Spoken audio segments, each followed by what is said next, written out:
Welcome to this explainer. Today, we aren't just looking at dry biology math or, memorizing equations just for the sake of it. No way. Instead, we're going to build a toolkit to literally decode the invisible universe. We're talking about the universe of tardigrades, dividing cells, and ancient bacteria. So if you've ever wondered how biologists can definitively measure the microscopic building blocks of life, well, you are in exactly the right place. Because that really is the fundamental question here, isn't it? How do we measure what we literally cannot see? The reality is that most cells are entirely invisible to the naked eye. We can't just, hold a ruler up to a leaf cell or a tiny bacterium. We absolutely require the specialized lenses of a microscope to even begin studying them. And that creates a pretty unique challenge when it comes to measuring their true scale. So today, we're building your mathematical toolkit for the microscopic world. By the end of this explainer, you're going to know exactly how to calculate magnification, find the actual size of a specimen, and seamlessly convert all those tricky microscopic units. Okay, let's dive into this. Section 1, Seeing the Invisible. Before we touch a single formula, we really have to understand the physical tools we use to solve this problem of scale. What's really interesting here is how a light microscope actually breaks down its magnifying power. It doesn't just use one lens, it uses two. You've got an eyepiece lens, say a 10 times magnifier, and an objective lens, like a 20 times magnifier. To understand our true magnification, we have to take both of these lenses into account. And that gives us a total magnification of 200 times. You simply multiply the 10 times eyepiece by the 20 times objective lens. This tells us that the image you're observing through that microscope appears 200 times larger than its actual physical reality. Pretty cool, right? Section 2, the magnification equation.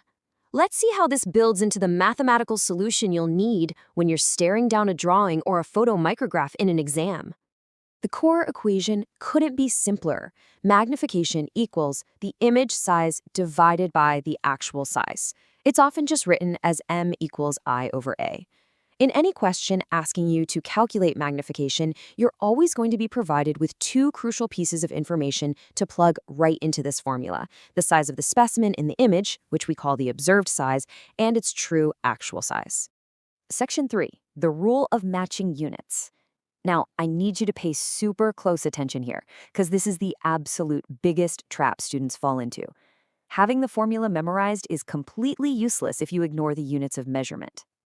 Just look at how an exam question might try to trick you. They might give you the image size in centimeters, but then, sneaky, give you the actual size in millimeters. If you just blindly punch those raw numbers into your calculator, it is going to confidently give you a completely wrong answer. So, the absolutely crucial point here is this golden rule. Units must match before you calculate. Seriously, never ever touch the formula until you have harmonized those units. They both need to be in millimeters, or they both need to be in centimeters, but they must be exactly the same. Let's walk through the workflow of how to handle this safely. Step 1, check those units. We have centimeters and millimeters. Step 2, we need to align them. Since there are 10 millimeters in every single centimeter, we just multiply the image size in centimeters by 10. Now that both numbers are in millimeters, we can finally proceed to step 3 and divide the image size by the actual size using our trusty formula.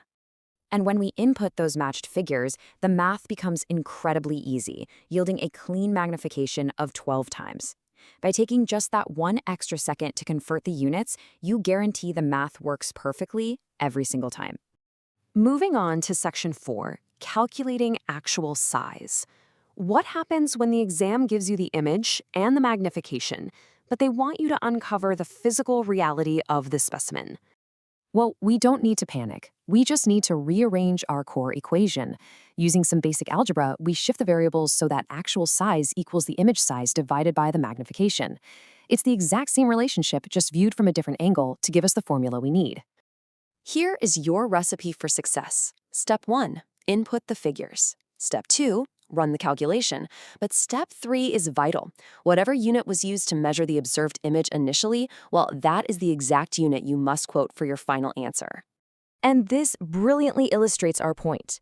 If our image size was in centimeters, our calculated actual size of 0.05 must be properly labeled as centimeters. Drop the unit, and you drop the marks. It's really that simple. Section 5. Zooming into micrometers. We're shifting gears now, taking our mathematical toolkit even further down into the truly microscopic scale. See, standard millimeters are just too big and clunky when we're trying to study tiny internal cell structures like organelles. Enter the micrometer, or micron. To really wrap your head around this scale, I want you to imagine a single millimeter on your ruler. Got it? Now pack 1,000 micrometers into that tiny space. For a little context, a single human hair is about 100 micrometers wide. Because we are dealing with such vast differences in scale, this conversion matrix is going to be critical. If you have a measurement in millimeters and you need micrometers, you multiply by 1,000. And if you need to go all the way from tiny micrometers back up to centimeters, you have to divide by 10,000. This matrix is basically your best friend for navigating those extended exam questions. Let's walk through a more advanced example. Step 1. The question gives you an observed size in millimeters, but an actual size in micrometers. Remembering our golden rule, we multiply the observed millimeters by 1,000 to convert them. Boom, now both are in micrometers. Step 2, we confidently enter these matching units into our equation, image divided by actual. And step 3, we calculate, Which reveals a massive 2,000 times magnification. If you followed those steps and kept your units aligned, you've just successfully mastered the most complex level of this topic. The math scales up perfectly, no matter how incredibly small the specimen gets. So, I want to leave you with this thought as we wrap up our explainer today. With these mathematical tools now in your hands, you are no longer limited by what your eyes can see. From the tiny organelles powering your cells to ancient bacteria, what other invisible worlds are just waiting out there to be measured?